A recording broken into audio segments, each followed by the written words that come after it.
O Senhor esteja convosco. Ele está no meio de nós. Proclamação do Evangelho de Jesus Cristo segundo Lucas. Glória a vós, Senhor.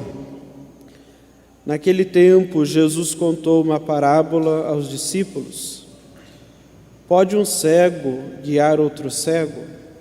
Não cairão os dois num buraco? Um discípulo não é maior do que o mestre. Todo discípulo bem formado será como o mestre.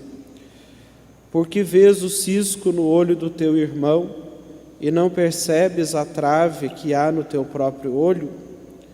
Como podes dizer a teu irmão: irmão, deixa-me tirar o cisco do teu olho, quando tu não vês a trave no teu próprio olho?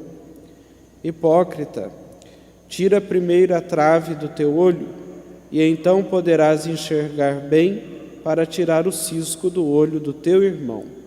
Palavra da salvação. Glória a vós, Senhor.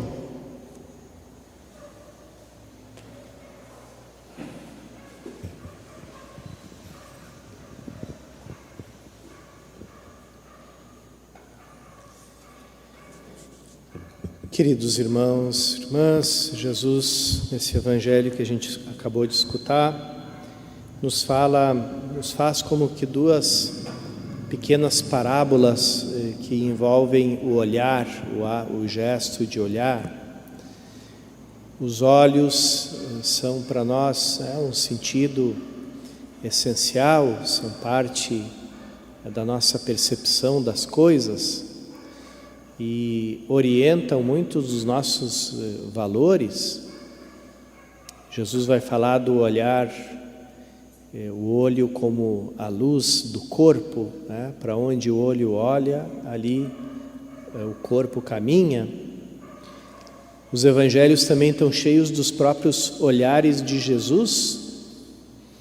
É interessante que o evangelho segundo São Marcos é aquele que mais nos fala dos olhos e das formas de olhar de Jesus. Algumas delas se perdem na tradução, porque nem sempre se usa a mesma palavra, então existe o olhar em torno, existe o olhar dentro, né? Quando Jesus encontra o jovem rico, diz Jesus, então olhou dentro dele, né, e falou. Então existe o olhar também cheio de indignação de Jesus com a hipocrisia dos fariseus, quando eles estão esperando para ver se ele vai curar ou não o homem da mão seca, e ele vê a dureza do coração deles, que ao invés de olhar para o dom de Deus que cura, que salva, estão olhando para ver se Jesus vai transgredir a regra do sábado, de não fazer nada no sábado, né? Então ali Jesus olha dessa forma. Existe o olhar em torno, existem tantos olhares do próprio Jesus. E aqui ele fala do cego que guia outro cego, né? Muitas vezes ele repete essa parábola para se referir aos chefes religiosos da sua época, os mestres da lei ou doutores da lei, que eram aqueles homens especializados na Bíblia, né? Especializados na palavra de Deus no Antigo Testamento. E os fariseus, que eram os homens de oração, os homens de piedade, de vida espiritual, de cumprimento da lei da época. E, no entanto, apesar de que uns são admirados pela sabedoria deles, pela cultura, e outros pela oração, pela fidelidade às normas da lei, Jesus apresenta eles muitas vezes como modelos de falsa religião, de falsa relação com Deus, porque tomam aquelas coisas que servem para ir a Deus, né, e transformam essas coisas em pequenos ídolos, e se transformam eles mesmos em pequenos ídolos que querem ser admirados, que querem ser seguidos. E por isso, ao invés de eles enxergarem a luz de Deus e apontarem o caminho da luz, eles se transformam em guias cegos, que dizem para os outros: olha, o caminho a seguir é esse aqui, é por aqui, mas eles mesmos não estão vendo o caminho. Então, acabam indo todos, como diz Jesus, cairão ambos no buraco. Depois fala Jesus uma outra parábola a respeito do cisco no olho do irmão.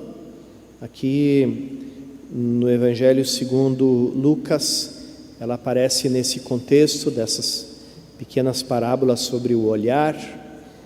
Nos outros evangelhos, elas aparecem ligadas à proibição que Jesus faz de a gente julgar o outro, Então, ele compara julgar o outro com ver um cisco no olho do outro, ou querer tirar um cisco do olho do outro.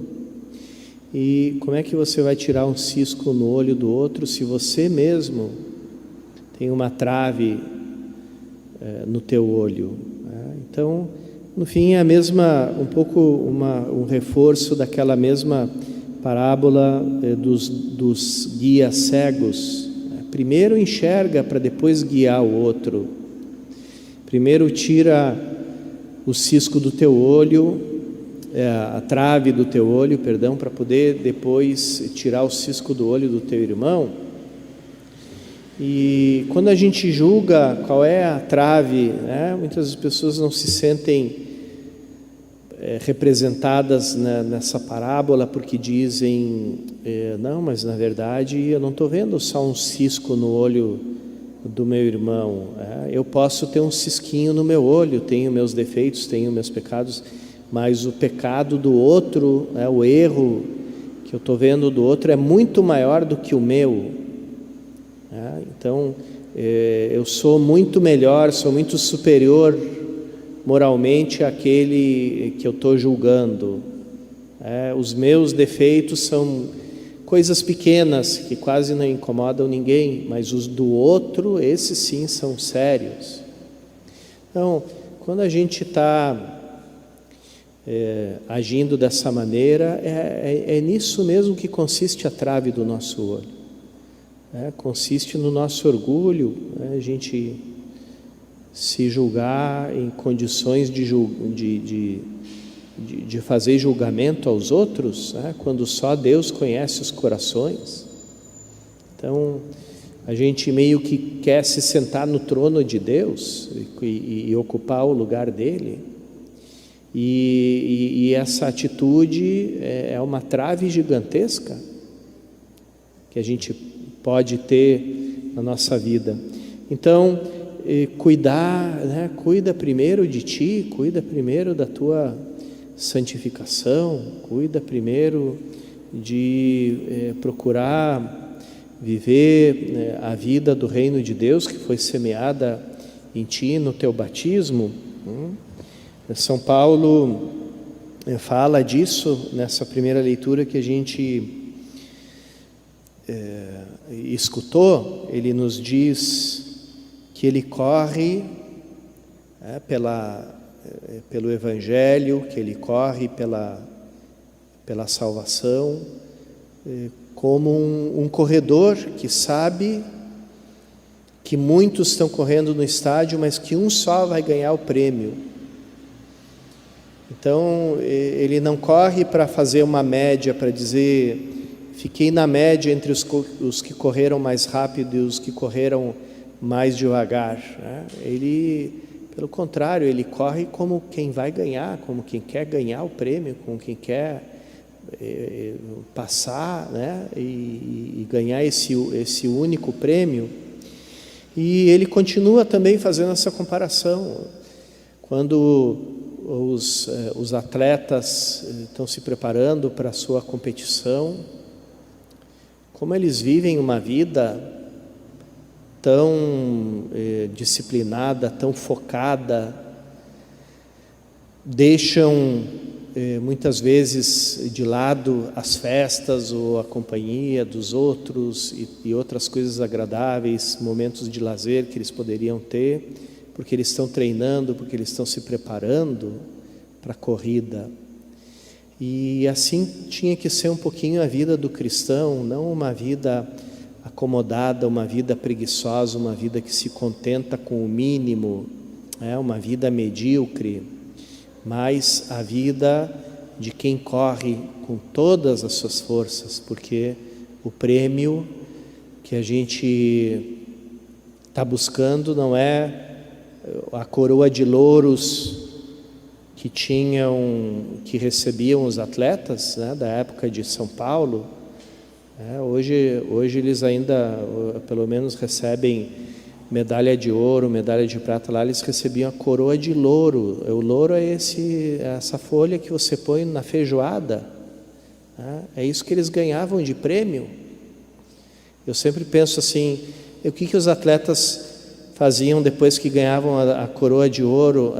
Claro, botavam na feijoada, O que mais que eles vão fazer, Então, a gente não está correndo por causa de uma coroa de louros, A gente está correndo pelo prêmio eterno, pela comunhão eterna com Deus, pelo banquete eterno do reino de Deus. Esse é aquilo que vale a pena correr, Então, vamos pedir a Jesus nessa Eucaristia a graça de, ao invés de ficar querendo ser os mestres dos outros e os juízes dos outros, que a gente se foque em nós mesmos e procure com muita seriedade, com muita atenção e com muita paixão, com muita vontade, conseguir o prêmio eterno que Deus tem reservado para nós.